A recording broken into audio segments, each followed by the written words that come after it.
और women activist से लेकर अन्य कई नेताएं हैं जिनकी तरफ से ये सवाल उठाए जा रहे हैं। दरअसल साल 2021 के एक मामले में जज ने एक 14 साल की बच्ची के साथ छेड़खानी और पॉक्सो के मामले में ये फैसला सुनाया है। जज के फैसले के मुताबिक लड़की के निजी अंगों को छूना, उसके पाजामे या फिर लोअर की बेल्ट तोड़ना दुष्कर्म नहीं है। पूरा मामला कासगंज का है, जहां पर पवन, आकाश और अशोक नाम के 3 लड़कों पर पॉक्सो के तहत मामला दर्ज हुआ था और निचली अदालत ने आरोपियों के खिलाफ रेप की कोशिश को लेकर समन जारी किया था। निचली अदालत के फैसले के खिलाफ आरोपियों ने पिछले साल इलाहाबाद हाईकोर्ट में क्रिमिनल रिवीजन की अर्जी दाखिल की थी, जिस पर हाईकोर्ट के जज ने ये फैसला सुनाया है।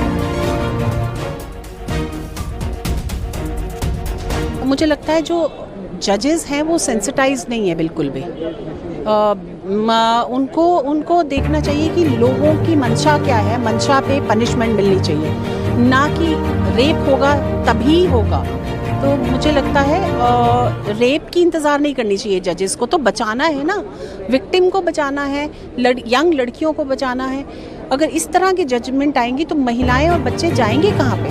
अगर जजेस ही नहीं सेंसिटाइज होंगे तो हमारी बच्चियों का क्या होगा? इस पे मुझे लगता है NCW को सुप्रीम कोर्ट जाना चाहिए, इसके अगेंस्ट एक रिट डालनी चाहिए या PIL डालनी चाहिए लोगों को। ट्रायल कोर्ट ने इसको पॉक्सो के तहत रेप और यौन शोषण का मामले का ऑर्डर दिया और इलाहाबाद हाईकोर्ट ने कहा कि अगर जबरन भी कपड़े उतरवाए गए हो तो ये हमला या दुर्व्यवहार की बात है। ये बात किसके गले के नीचे उतर सकती है? मतलब उस 11 साल की बच्ची के बारे में कोई क्या, वो कहाँ न्याय की उम्मीद लेकर जाए? अगर हमारे कोर्ट अब ये कह देंगे कि ऐसा इतना ग्रूसम जो उसके साथ हुआ, उस बच्ची के पूरे जीवन पर इस बात का असर रहेगा कि कैसे उसके साथ 2 लड़कों ने जोर जबरदस्ती करके करने की कोशिश करी, तो क्या जब उसका रेप अगर हो जाता दुर्भाग्यवश तब हम एक्शन लेते?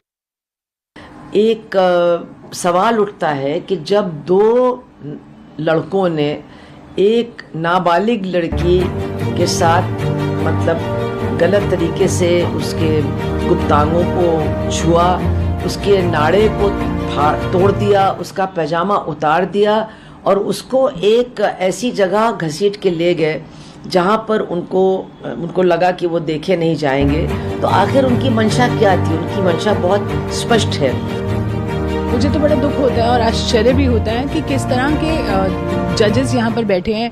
उनकी इनसेंसिटिविटी और समझ को लेकर मेरे बहुत बड़े सवाल हैं, क्योंकि इसी के वजह से इतने सारे आरोपियों की मनोबल बढ़ते हैं। इस जजमेंट का भी यही हाल होने वाला है और इससे कितना आप देखें ना क्राइम बढ़ेगा कि किस तरह की मानसिकता उनकी खुद की है जो उनकी जजमेंट में आ रही है, जबकि कानून पूरा कहता है कि it is attempt to murder और it comes under the category of POCSO, but उनकी समझ कहती है नहीं है, तो उन्होंने ऐसी जजमेंट दे दी।